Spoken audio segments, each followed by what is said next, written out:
Dalam hadis ini ada 4 dosa paling besar di antara dosa besar. Yang pertama kata Nabi, pas disuruh saya bacakan, karena perempuan tak boleh kita pegang kepalanya. Nah, kalau ada nanti orang ruqyah bilang ini mesti dipegang, ini jinnya kuat, ini itu hantu dia tuh. Bismillahirrahmanirrahim. Assalamualaikum warahmatullahi wabarakatuh. Alhamdulillah, Allahumma salli ala Sayyidina Muhammad wa ala ali Sayyidina Muhammad. Yang sama kita hormati Ketua beserta seluruh pengurus Masjid Syuhada Damai Langgeng. Hadir juga bersama kita pagi ini Ketua Ikatan Abdul Internasional, Pak Abdul Wahid. Yang ceramah nih Abdul Somad, ini orangnya. Baik. Mudah-mudahan Allah Subhanahu wa taala memberikan kita istiqamah iman dan Islam. Amin ya rabbal alamin. Saya akan membacakan satu hadis yang diriwayatkan dari Sayyidina Anas bin Malik dalam kitab Sahih Al-Bukhari tentang 4 dosa besar. Nanti setelah hadis ini saya sampaikan, menjelang waktu sholat sunan isyraq, saya jawab beberapa pertanyaan. Setelah itu kita sholat sunan isyraq masing-masing. Setelah sholat sunan isyraq, kabarnya ada acara makan bersama di rumah masing-masing. Ada? Oh ada. Nah, itu mancing panitia aja. Ada kitab yang selalu dijadikan rujukan umat Islam dalam bidang hadis, Sahih Bukhari. Saking cintanya orang Indonesia dengan Imam Bukhari, maka bisa dihitung di antara kita ini semua pasti punya kawan atau keluarga namanya Bukhari. Paling tidak nama lakinya Pak Bukhari, nama kawannya Pak Bukhari, saking cintanya nama Bukhari. Apa arti Bukhari itu Pak Ustadz? Bukhari itu artinya orang Bukhara, nama negaranya Uzbekistan. Jadi kalau di ujung itu huruf iya, itu menunjukkan artinya orang. Misalnya Madinah, iya tambah di ujung, Madani, orang Madinah, Makki, orang Makkah. Pekanbaru, payah juga, Pekanbarui. Jadi kalau di ujung itu ada huruf ya, nisbah, itu menunjukkan asal daerah. Ada Imam Masjidil Haram namanya Syekh Ahmad Khatib Al-Minkabawi, berarti Minangkabau.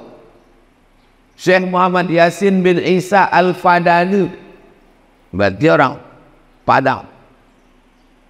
Abdul Wahid Al-Indragiri, orang Inhil, Indragiri. Damai Langgengi, Damai Langge. Nah, jadi Bukhari itu bukan nama. Bukhari itu artinya orang Bukhara, Uzbekistan, berbatasan dengan Afghanistan. Yang mirip-mirip nama negaranya, Afghanistan, Uzbekistan, Tajikistan, Kirgistan, Pakistan. Ini adalah ulama besar. Nama lengkap dia Muhammad bin Ismail bin Ibrahim bin Al-Mughirah bin Bardisbah. Muhammad bin Ismail bin Ibrahim bin Al-Mughirah bin Bardisbah. Kenapa Ustadz hafal cuman sampai Bardisbah? Karena Bardisbah ini atuknya yang kelima, mu'allab Persia masuk Islam. Dia bukan orang Arab. Jadi kalau ada orang mengatakan, saya ini Pak Ustadz tak bisa bahasa Arab, tak paham Quran karena bukan orang Arab. Imam Bukhari pun bukan orang Arab. Tapi ada yang bilang katanya Ustadz Somad orang Arab. Arab cemas, Arab mahlum. Jadi Imam Bukhari ini orang Persia, atuknya mu'allab, lalu kemudian umur 16 tahun dia pergi ke kota Makkah Al-Mukarramah melaksanakan ibadah haji. Lalu kemudian dari kota Makkah dia pergi ke kota Al-Madinah Al-Munawwarah, ziarah ke makam Nabi Muhammad SAW. Ketika sedang ziarah itu, sedang di Madinah, dia bermimpi berjumpa dengan Nabi Muhammad SAW. Ketika dia sedang bermimpi dengan Nabi Muhammad SAW itu, dia bermimpi dia sedang mengkibaskan kipas pengusir lalat. Lalu setelah dia terbangun, ditengok kitab takwil, makna mimpinya itu mengkibaskan kipas menghalau lalat, artinya bahwa dia membersihkan ajaran Islam dari hadis-hadis palsu. Karena lalat ini membawa bakteri kotor, najis, maka mengkibaskan kipas menghalau lalat artinya menghilangkan hadis-hadis palsu dari ajaran Islam.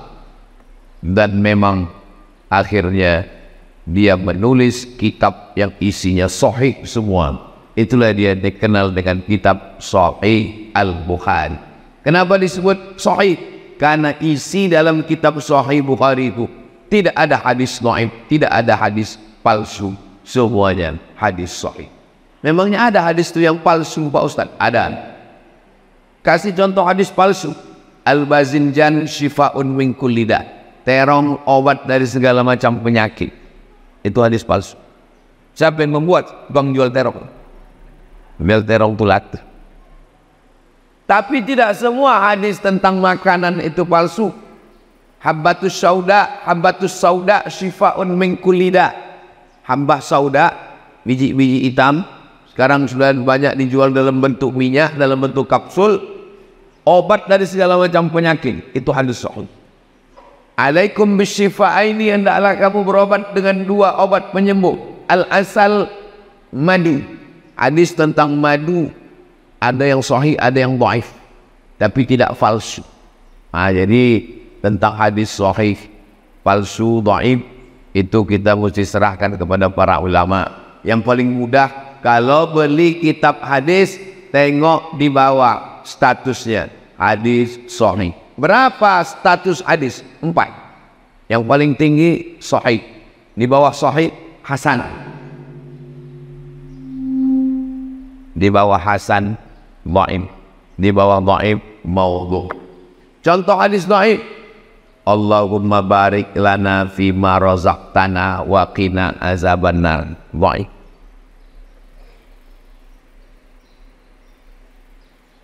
Awaluhu rahmah, awsatuhu maghfirah, akhiruhu itqun minan nar.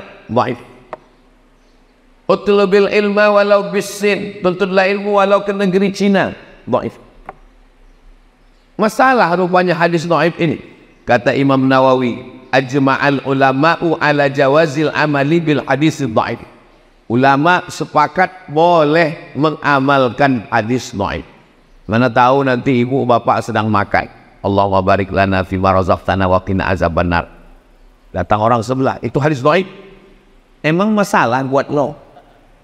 Hadis dhaif tidak masalah, tak apa-apa diamalkan. Dengan syarat 5. Pertama, bukan dalam masalah akidah. Dalam masalah akidah tak boleh hadis dhaif. Kedua, bukan masalah hukum fikih halal haram. Masalah halal haram tak boleh hadis dhaif. Ketiga, tidak ada periwayatnya yang kazab, pendusta, penipu, pembohong. Keempat, masih bernaung di bawah hadis sahih. Kelima, untuk fadail amal, motivasi beramal, boleh beramal dengan hadis dhaif. Likulli syai'in qalbun, segala sesuatu punya hati. Wa qalbul Qur'an Yasin, hatinya Al-Quran adalah Yasin. Iqra'uha ala mautakum, bacakan surat Yasin pada orang mati. Hadis dhaif boleh diamalkan karena bukan masalah akidah, bukan masalah hukum halal haram. Tidak ada periwayatnya yang kazab, pendusta, penipu, pembohong, masih bernaung di bawah hadis sahih, dan dia untuk fadail amal, motivasi beramal. Ini dikaji di pondok-pondok pesantren. Pondok pesantren yang diantara tua di Sumatera Barat, namanya Pondok Pesantren Inya Canduang. didirikan oleh ulama besar tamatan Masjidil Haram Syekh Sulaiman Ar-Rasuli. Syekh Sulaiman Ar-Rasuli inya canduang bersama dengan inya Jaho membuat organisasi namanya PERTI, Persatuan Tarbiyah Islamiyah. Komisi Fatwa PERTI Riau namanya Abdul Somad. Ini orang. Pesantren Inya Candong itu punya alumni, nama alumninya Abdul Wahid. Ini orang. Jadi beliau ini tamat pesantren Inya Candong, lalu kemudian melanjutkan ke UIN Suska, Fakultas Tarbiyah, lalu kemudian menjadi DPRD Provinsi Riau 2 periode, lalu kemudian DPR RI, dan segala balihonya banyak berserak-serak. Asal nampak baliho 3, itu beliau ada salah satunya saya. Tadi saya tengok baliho ini 3, rupanya 3 gambar saya. Adapun hadis yang mau kita kaji ini bunyi hadisnya, su'ilan Nabiyu sallallahu alaihi wasallam anil kabair, an akbaril kabair. Nabi ditanya tentang dosa apa yang paling besar. Ada dosa besar, ada dosa kecil, ada dosa besar, ada dosa terbesar di antara dosa besar. Dalam hadis ini ada 4 dosa paling besar di antara dosa besar. Yang pertama kata Nabi, al-isyraku billah, syirik, mempersekutukan Allah. Siapa yang mempersekutukan Allah ini? Makanya nama perbuatannya syirik, orangnya namanya musyrik. Kata mereka Tuhan itu ada jantan ada betina. Tuhan yang jantan namanya Allah, Tuhan yang betina namanya Lata. Ada Lata, ada Uzza, ada Manat, ada Hubal, ada Jibti, ada Tawun, ada Naham. Tuhan jantan namanya Lata, Tuhan betina namanya, Tuhan jantan namanya Aziz, Tuhan betina namanya Uzza. Tuhan jantan namanya Manan, Tuhan betina namanya Manat. Tuhan jantan namanya Allah, Tuhan betina namanya Lata. Nikah Tuhan jantan sama Tuhan betina tadi, lahirlah anak-anak Tuhan. Anak Tuhan itu malaikat-malaikat, banatullah, anak Tuhan. Jadi tentang cerita Tuhan punya bini dan punya anak, itu kerja orang musyrik. Dari mana pemikiran Tuhan berbini beranak ini? Ini datang dari budaya Yunani kuno.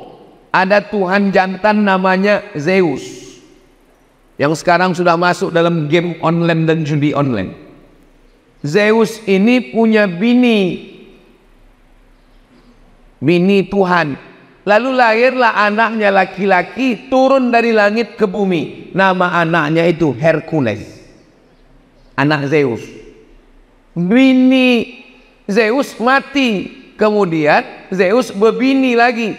Bininya yang kedua ini jahat, kejam, memusuhi Hercules. Itulah setan. Jadi kalau ada bini jahat berarti tak ada saya bilang begitu.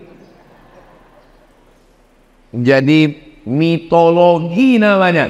Ketika datang Nabi Muhammad SAW, ajarannya yang pertama adalah jangan syirik. Makanya kalau orang mau masuk Islam, dia mesti bisa mengesampingkan ini semua. Ajaran pertama dalam Islam, la ilaha.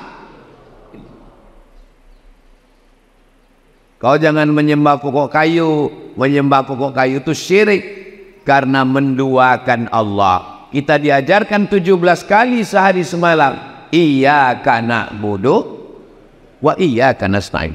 Ini sekarang banyak orang iyyaka na'budu wa dukun nasta'in. Kenapa berdukun itu syirik?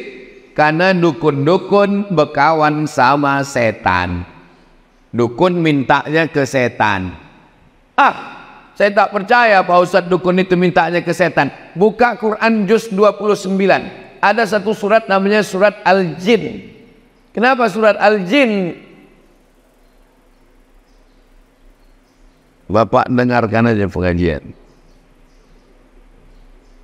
Ya, baik. Pengajian subuh ini udah direkam. Kenapa surat Al-Jin?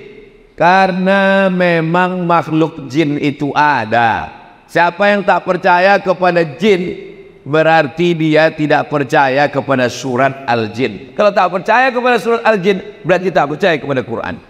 Jadi kalau ada orang mengatakan kau jangan percaya kepada jin, loh, memang ada dalam Quran.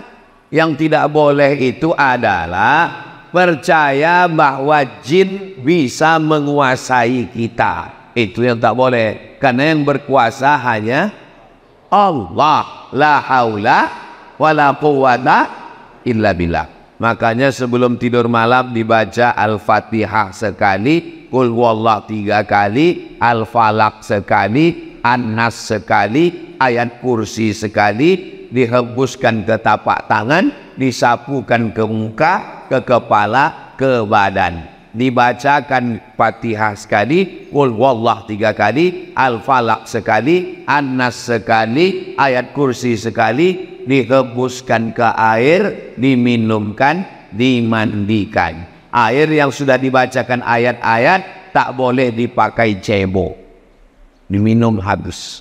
Takut saya terkencing-kencing Pak Ustaz, siramkan ke pokok bunga. Kalau terganggu, yang anak gadis, yang cantik-cantik, jangan sombong. Karena tak semua laki-laki itu bisa menerima kenyataan. Nanti sakit hati dia, diganggunya pinggir jalan. Adek, mau tak nikah sama abang? Diam kau kucing kurap, wih. Diambilnya air liur itu, dibawanya ke dukun. Dukun minta ke setan, dibacakannya mantra. Kak Kang telinga bosi mulut tersongkang gigi terkunci. Makan mie ayam, nampak muka jantan tuh bergelombang. Makan bakso, nampak muka dia. Pas mau makan gulai sate, nampak dia.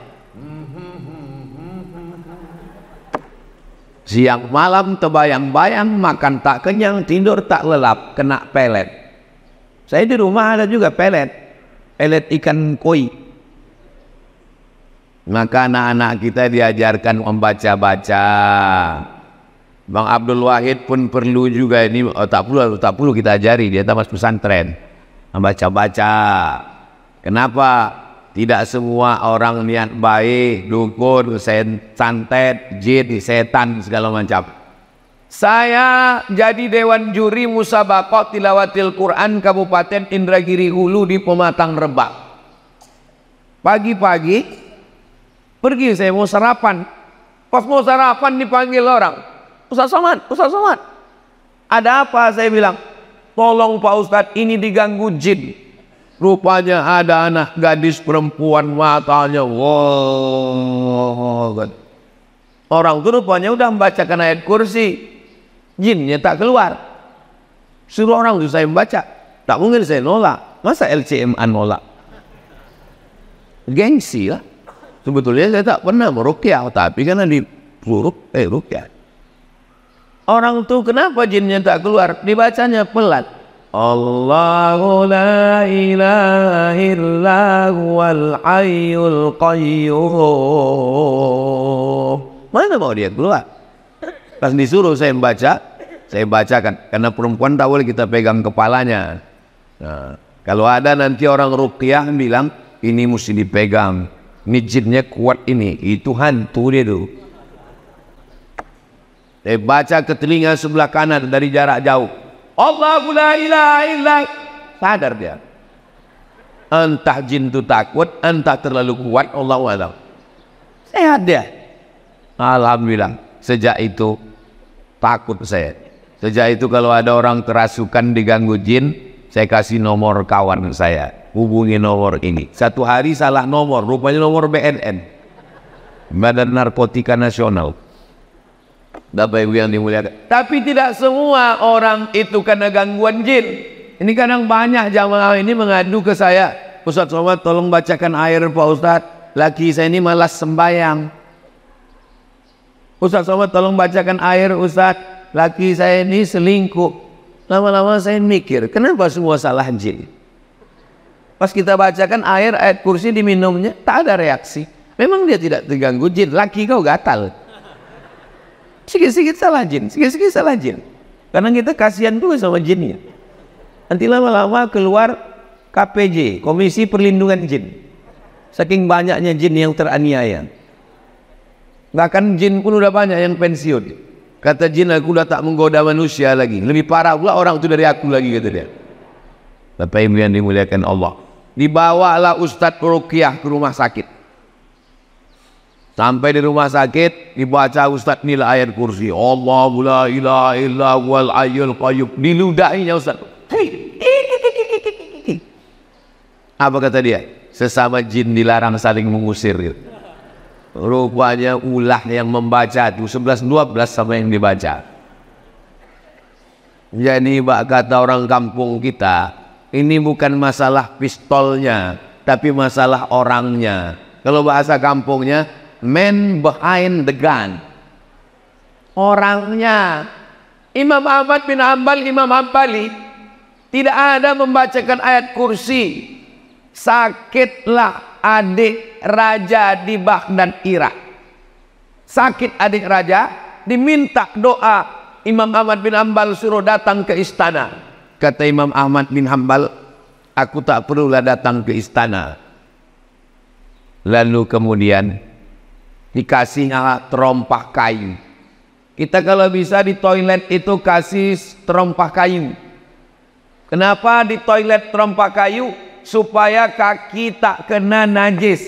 Karena setan masuk dari was-was akibat kaki kena najis bekas percik kencing. Waktu sedang sembahyang tuh, batal tak batal? Batal tak batal? Batal tak batal? Maka pakai terompah kayu. Imam Ahmad bin Hanbal mengasih terompah kayunya. Bawakan terompah kayuku ini, letakkan di dekat adik sultan yang sakit tuh. Diletakkan terompah kayu Imam Ahmad bin Hanbal, sehat. Tak perlu baca-bacakan ayat. Terompah kayu letakkan sehat. Hari berganti, musim berubah, pekan berubah, bulan berubah tahun, tiba-tiba kuman adik raja itu balik. Rupanya hari dia kuman itu, Imam Ahmad bin Hanbal meninggal dunia. Dibawakan orang tuh terompah kayu. Ini terompah kayu. Kata jin tuh, aku bukan takut sama terompah kayunya, tapi aku takut sama yang punya terompah kayu. Dan yang punya terompah kayu sudah mati. Jadi rupanya kalau kuat iman kita, belum lagi kita bacakan ayat itu, setan itu sudah lagi ligah pugang, nintang pukang tunggang larga. Kalau menengok dari jamaah subuh Masjid Syuhada ini nampaknya orang-orang yang ditakuti setan semuanya. Tapi nggak tahu juga lah ya. Mudah-mudahan kita selamat dari syirik, insya Allah. Amin. Jangan katakan orang kafir musyrik Makkah itu tidak beribadah. Orang Makkah musyrik Abu Jahal, Abu Lahab itu rajin beribadah. Waktu Nabi membersihkan Masjidil Haram, berapa jumlah Tuhan? 360 Tuhan dalam bentuk patung berhala, perak, emas, perunggu, besi, kayu. Bahkan ada patung Tuhan itu yang terbuat dari tepung gandum. Tepung gandum dicampur minyak samin, minyak sapi, diadon, dibuat gambar Tuhan besar, disembah mereka. Pas perutnya lapar, dicuilnya Tuhan tuh. Mohon maaf Tuhan, lapar kali perutku, kemana? Itu maka mereka disebut dengan jahil. Kenapa jahil? Karena tidak mengenal Tuhan.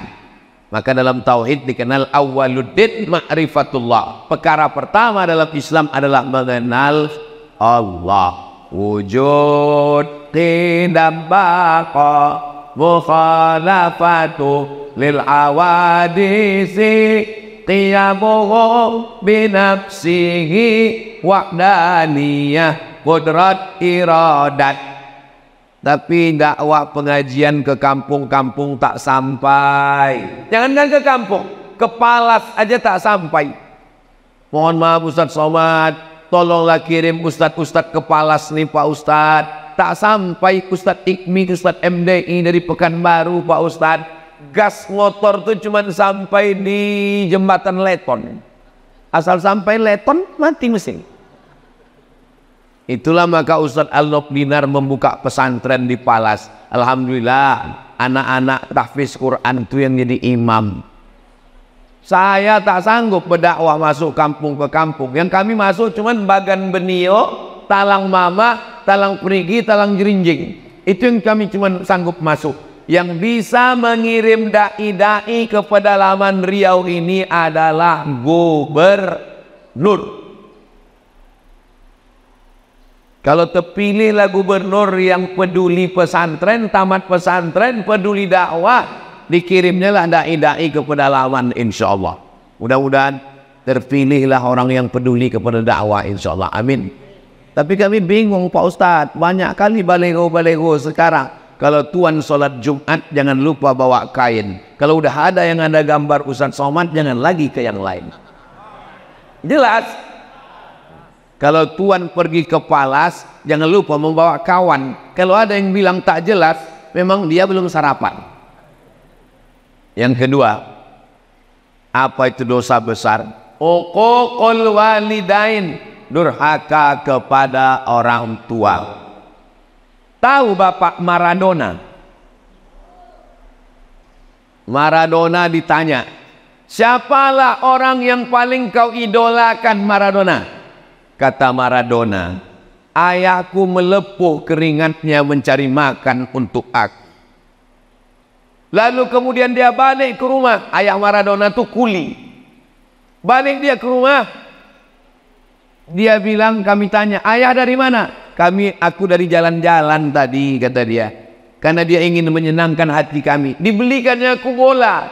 Dialah yang pertama kali membelikan aku bola, menyuruh aku ke lapangan bola. Tak layak aku membanggakan orang lain, sementara ayahku yang sudah berpeluh keringat, darah, air mata, membelikan bola untuk aku. Jadi Maradona itu mungkin akidahnya tak sama dengan kita, tapi pasal kepada orang tua, dia termasuk orang yang berbakti kepada orang tua. Saya tidak mengajak Bapak Ibu suka sama Maradona, tak sukanya tak apa-apa. Kita bebas, kita demokrasi kok. Tapi jangan caci maki, sumpah serapah, ejek mengejek, bully membuli. Begitu juga dalam hal masalah pilkada ini. Jangan, beda biasa. Tapi jangan caci maki, sumpah serapah. Kalaupun ngejek, hati-hati juga. Ini survei kan udah 35%. Susah mengejarnya. Kalaupun ngejek, ya sekedarnya aja lah. Susah nanti memperbaiki hubungan kita. Saudaraku yang dimuliakan Allah Subhanahu wa Ta'ala. Jadi masalah orang tua, mudah-mudahan anak-anak kita ini semua anak-anak yang berbakti kepada orang tua, insyaallah. Amin. Yang ketiga, yang dosa terbesar itu adalah qatlun nafsi, membunuh. Membunuh, benci, sakit hati sama orang, sewa preman, tabrak, mati, kecelakaan, padahal membunuh. Sakit hati sama orang, pergi ke dukun, santet, dibunuh pakai jin. Jin bisa membunuh. Sahabat Nabi ada yang meninggal dibunuh jin. Namanya Sa'ad bin Ubadah, dibunuh jin di dalam toilet. Memang udah sampai ajalnya, mati syahid. Kita sebelum masuk ke toilet, Allahumma inni a'udzubika minal khubusi wal khaba'is. Begitu kita bacakan Allahumma inni a'udzubika, maka langsung badan kita itu dipasang Allah penutup, sehingga jin setan yang ada di toilet itu tak bisa menengok kita. Saya pergi ke stasiun kereta api Pringsewu. Bahasa Jawa sewu itu artinya apa? Simu. Sewu, simu. Pringsewu, stasiun kereta api 1000 kamar yang ada di Semarang. Sampai di atas, kereta api ini punya Belanda. Sampai di atas saya ditunjukkan sama guide-nya, Ustadz Somad, ini ruangan jenderal Belanda. Toiletnya di luar. Jadi rupanya Belanda itu dulu tahu toilet itu tempat setan, dibuatnya jauh-jauh. Itu beda orang dulu sama orang sekarang. Orang dulu makannya di rumah, buang air besarnya di luar. Orang sekarang makannya di luar, buang air besarnya di kamar.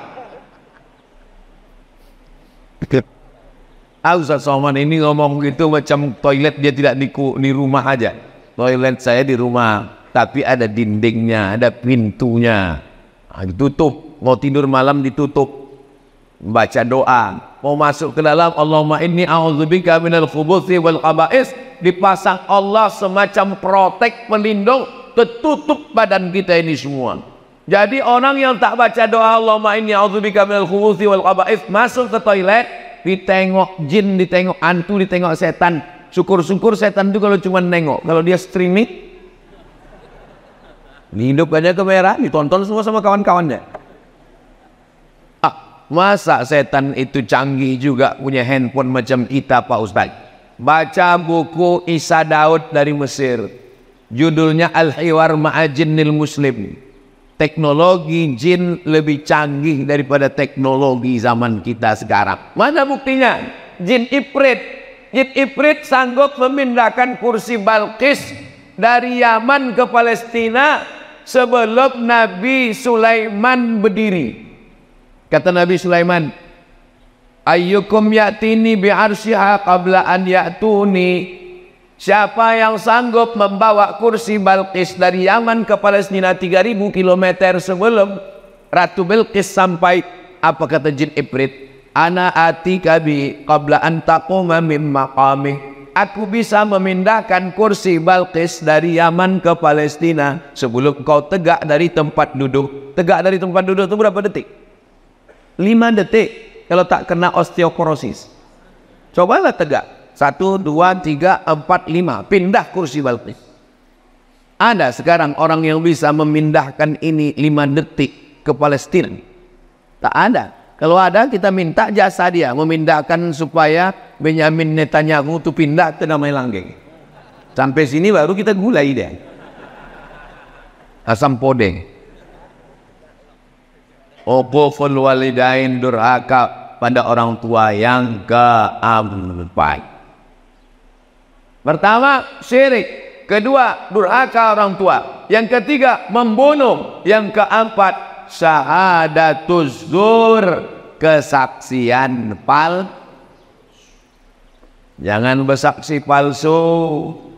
Saya nggak pernah bersaksi palsu Pak Ustaz. Orang kalau sudah disebut saksi palsu, bayangan dia di pengadilan, ditanya hakim, apakah saudara melihat peristiwa ini? Saya melihat Pak Hakim, padahal dia tak menengok. Jangan lupa, kita bersaksi palsu ini bukan di pengadilan. Bersaksi palsu di mana? Di masjid. Di masjid kita bersaksi palsu. Berdirilah keluarga ahli waris. Apakah jenazah ini baik? Baik. Kau sudah memberikan kesaksian palsu. Bukan kau kenal siapa dia. Tak koruptornya dia. Tak makan haramnya dia. Saya kalau ditanya jamaah, dan saya belum pernah seumur-umur menjebak jamaah. Saya kalau ditanya orang, apakah jenazah ini baik? Aku tak tahu. Mana kita tahu? Tapi kalau orang itu baik, memang saya bersaksi. Beberapa jenazah saya tulis di Instagram. Aku bersaksi orang ini baik. Kita bersaksi. Ada hadisnya tentang bersaksi jenazah ini, ada hadis sahihnya. Lewat jenazah. Waktu lewat jenazah, orang memuji, dia orang baik, dia orang baik, dia orang baik. Apa kata Nabi? Antum syuhada'ullahu 'alal ard, kalian saksi-saksi Allah di atas muka bumi, wajib dia masuk surga. Tapi saksinya tidak direkayasa. Kapan kita bersaksi palsu? Waktu acara akad nikah. Aku nikahkan engkau dengan anakku dengan mahar sebentuk cincin emas tunai. Sah? Sah. Padahal tidak sah. Kenapa? Karena itu bukan anak dia. Bukan anak dia itu. Kok tahu Ustaz bukan anak dia? Nikahnya Januari, lahirnya Mei. Mana ada hamil 5 bulan? 9 bulan 10 hari baru lahir. Kenapa pula nikah Januari, lahir Mei? Pas ditanya berapa bulan lahir? 5 bulan. Kok cepat kan? Ini edisi minimalis. Mana bisa? Itu bukan anak kamu. Ini sudah tes DNA ke Singapura Pak Ustadz. Darahnya sama. DNA tak laku dalam nasab, Wak. Nasab dalam Islam itu bukan pakai DNT.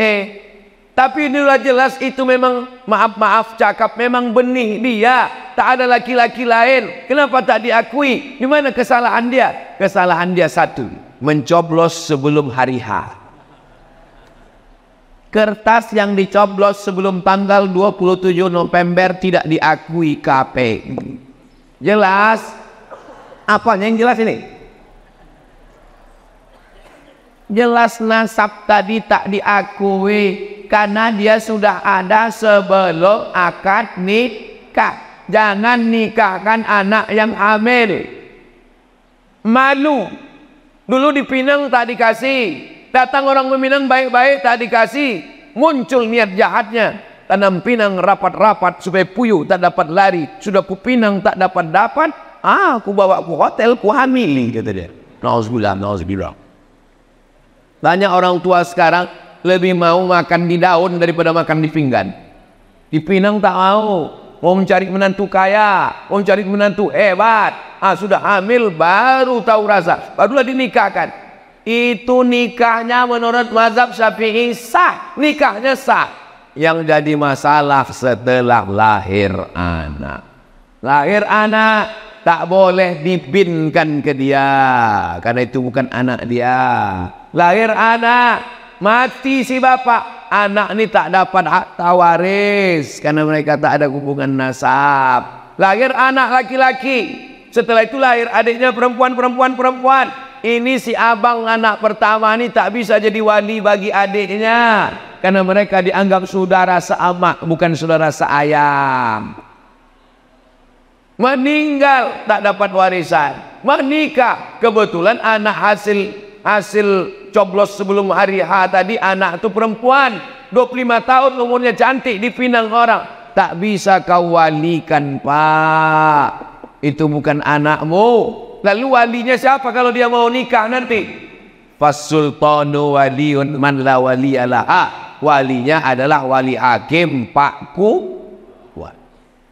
Enggak enak lah Pak Ustadz, saya dulu kenapa ya? Enggak enak lah Pak Ustadz, saya kan bapaknya, gimana cara saya menolak? Mesti kuajari juga cara menolak, pura-pura mencret, kalau sakit perut tak bisa. Kalau ditanya Pak Kua, mohon maaf Pak Kua, aku tak bisa mewalikan ini. Pak Kua tahulah, iyalah bukan bapak aja, memang udah begitu, udah kebanyakan sekarang kan. Jaga anak-anak kita Pak, jaga anak-anak kita Bu. Saya ini lemah penceramah Ustadz. Yang bisa menjaga itu adalah pemimpin yang bisa memasukkan pendidikan agama ke sekolah umum, merendahkan biaya pendidikan pondok pesantren. Ustadz Al-Nob ini pimpinan pesantren Nurul Azhar Palas. 1 tahun 25 orang gratis. 25 orang, sekarang 100 orang gratis. Laki-laki di Palas. Saya di Mahat Az-Zahra, Limbo Panjang perempuan, setahun gratis 25. Setahun cuman 100 orang yang sanggup kami gratis. Jadi Ustaz Somad menggratiskan santri di Limbo Panjang 100 gratis, yang lain bayar. Dari mana Ustaz bisa dapat duit 100 itu? YouTube. Jadi kalau ada orang memfitnah saya, memang sakit hati saya. Itu Somad itu beli mobil itu dari YouTube tuh. Itu maka bunyi knalpotnya tuk. Semua duit YouTube itu untuk makan santri, gaji guru, beli beras, beli gulai, beli ikan, bayar listrik, bayar lampu. Tidak pernah duit YouTube ini masuk ke rekening saya. Masuk semuanya. Ustadz ku tengok keliling kemana-mana dengan Bang Abdul Wahid. Kenapa Ustadz berkeliling? Apa salahnya sesama Abdul saling tolong menolong? Ini jangan-jangan Ustaz dapat duit banyak ini Pak Ustaz. Tanya Ustaz Al-Nob. Kita punya program 20 jam. Hari Sabtu, hari Jumat Sabtu. Jumat Sabtu bulan Oktober, Jumat Sabtu bulan November. Semua duit yang masuk diserahkan untuk makan santri, gaji guru. Ini perlu saya jelaskan di tempat yang suci ini. Supaya apa? Jangan ada dusta di antara kita. Bapak Ibu yang dimuliakan Allah, jelas? Bahasanya jelas. Tak terasa waktu ini berlalu. Sudah habis waktu sholat sunat isyraq masuk. Padahal tadi saya bilang jawab pertanyaan. Rupanya kalau kita ceramah di tempat orang yang hatinya bersih itu, Tak terasa waktu itu berlalu.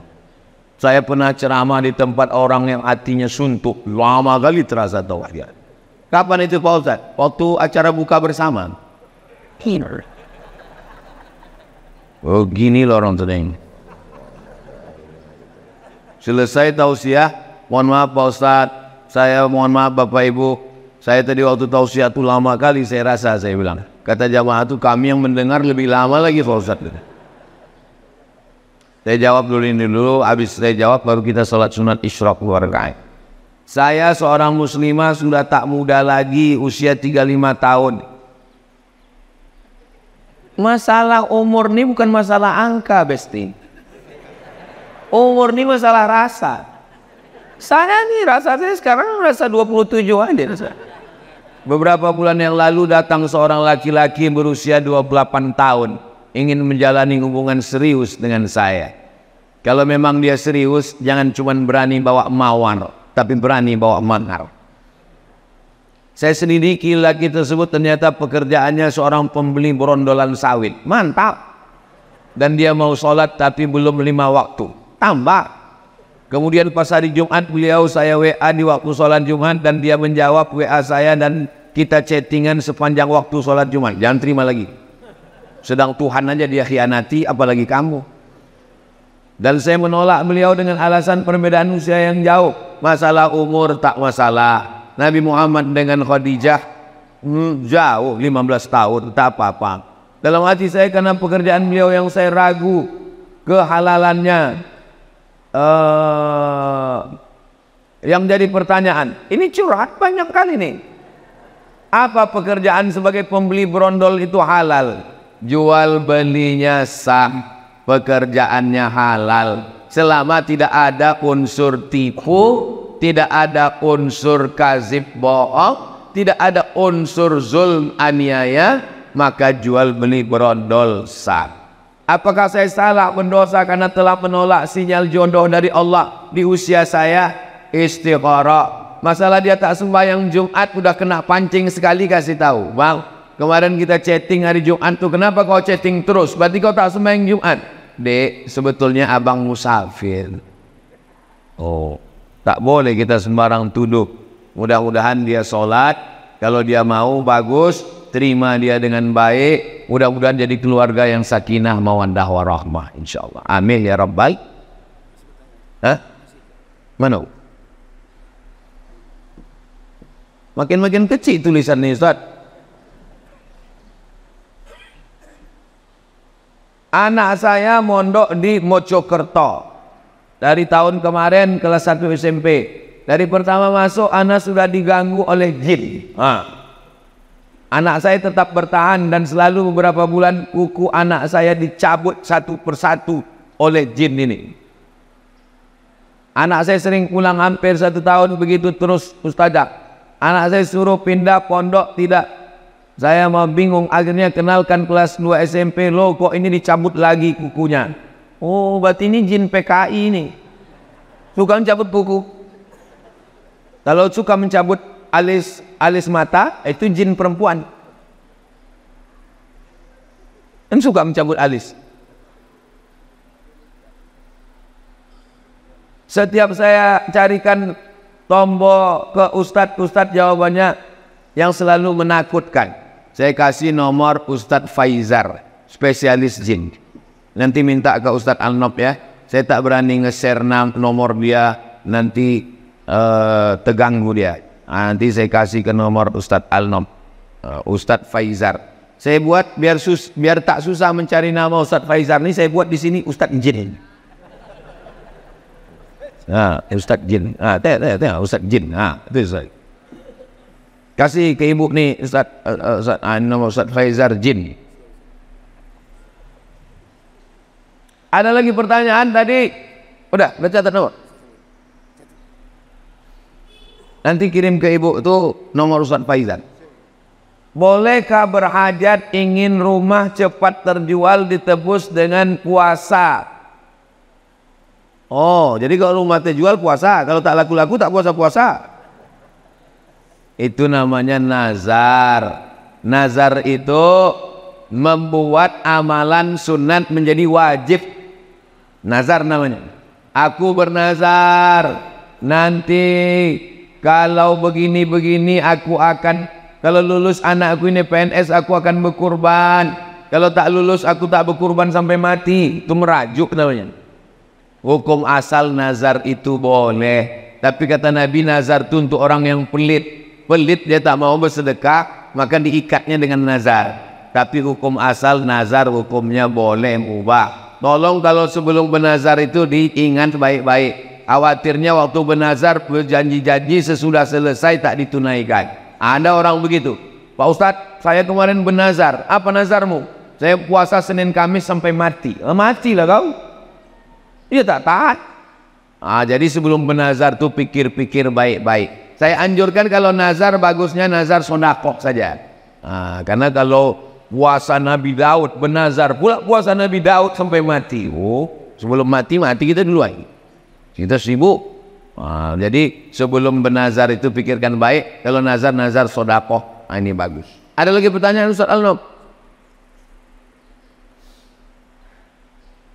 Apakah cerita Sa'ban dan Sa'labah itu termasuk hadis palsu, Pak Ustaz? Hadis palsu. Usah diriwayatkan lagi, usah disebar-sebarkan lagi. Man kadzdzaba alayya muta'ammidan, siapa yang berdusta kepadaku secara sengaja, falyatabawa maq'adahu minan nar, siapkanlah tempat duduk dari api neraka. Jadi kalau ada penceramah meriwayatkan hadis palsu satu hari sekali, sebulan booking 30 kursi di neraka jahanam. Hati-hati meriwayatkan hadis, kalau tak betul-betul sahih, tanyakan kepada ahlinya. Mudah-mudahan kita selamat dunia akhirat insyaallah. Ini ada pertanyaan, mana tadi pertanyaan Ustaz Al-Nob tadi mengirimkannya? Saya mengalami maaf cakap keputihan terus menerus. Sebelum sholat saya bersihkan, dan ketika sholat keluar.